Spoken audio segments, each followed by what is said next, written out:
In this lesson, we're going to cover methods of persuasion. First of all, what is it that you need in order to be persuasive? You need credibility. This is the audience perception of whether or not a speaker is qualified to speak on that given topic. Two major factors influences a speaker's credibility, and that is your confidence and your character. Confidence is how the audience regards your intelligence, your experience, your expertise, your knowledge of the subject. Character, this is how the audience regards your sincerity. Are you trustworthy in what you say? And are you actually concerned for the well-being of the audience? There are 3 different time frames in order for you to build your credibility. You have your initial credibility, which is what happens before the speaker speaks. So when you are invited to speak and you show up, did you show up on time? Did you show up early? Or did the audience members have to wait 10 minutes for you to find the building? Not only your timeliness, but how well prepared are you?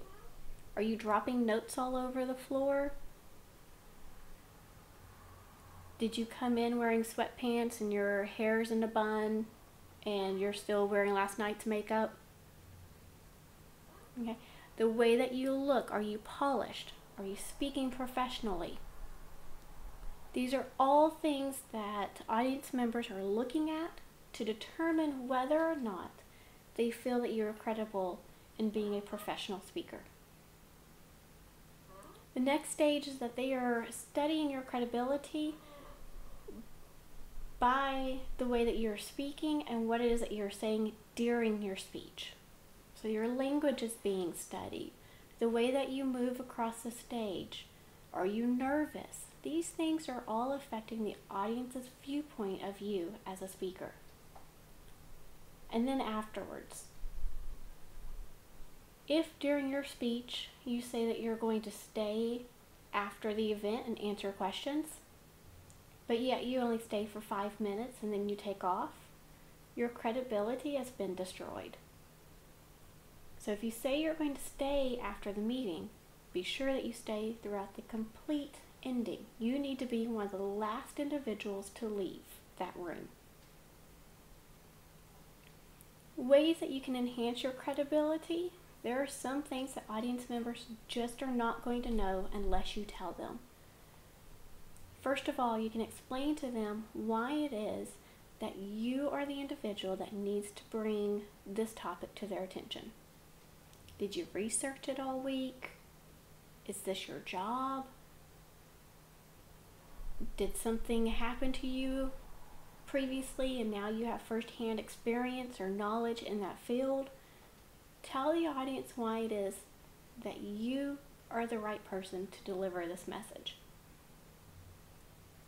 Be sure to establish common ground with your audience members.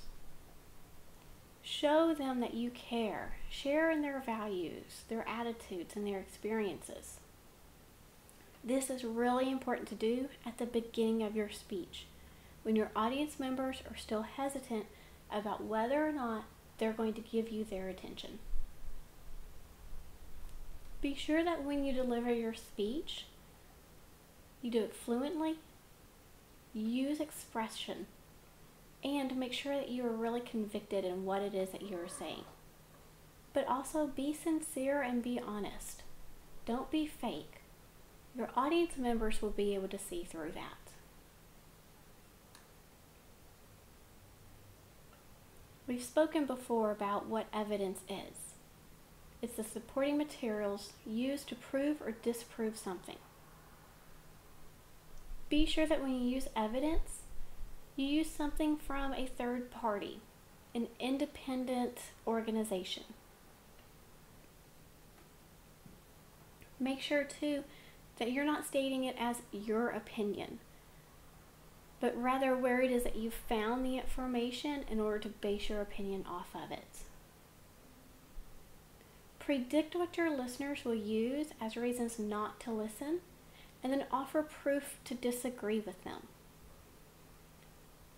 It may help you too to sit down with someone who views your persuasive speech topic in a different way than you do and talk it through with them and see what it is that they think about your speech topic.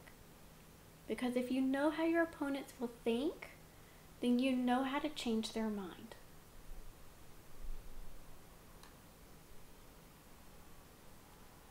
When you're using evidence, make sure that you're using specific evidence. Your statistics, your examples, your testimonies. Remember too that newer evidence is better. So if you're going to cite studies, make sure you're citing studies from the year 2000 and not from early 1900s. Make sure that you're using evidence from credible sources. Again, The Onion is not a creditable source. Wikipedia is not a creditable source. Make sure you're using evidence from credible sources. Make sure that you're drawing a clear distinction as to why the evidence is important and how it is that it supports your opinion and your idea.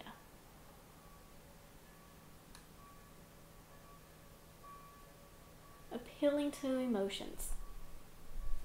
So there are many ways we can appeal to emotional appeals.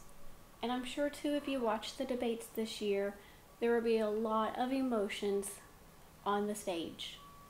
You'll see sad, angry, happy, proud, guilt, all range of emotions. You can generate emotional appeal in persuasive speaking. It's great to use because then you can use emotional language. It helps you to develop vivid examples, and it does help you speak with sincerity and conviction. Ethical violations, though. Never substitute emotional appeal in place of facts and logic. This is where what communication experts call fallacies take place. Propaganda, when you're using nothing but emotions to try and state your claim. That is not persuasion speaking. That's propaganda, and we want to stay away from that. You need a healthy dose of emotional appeal, but you also need to use your evidence, your statistics, your examples, your testimonies. Make sure to use a good combination of both, and then that's persuasive speaking.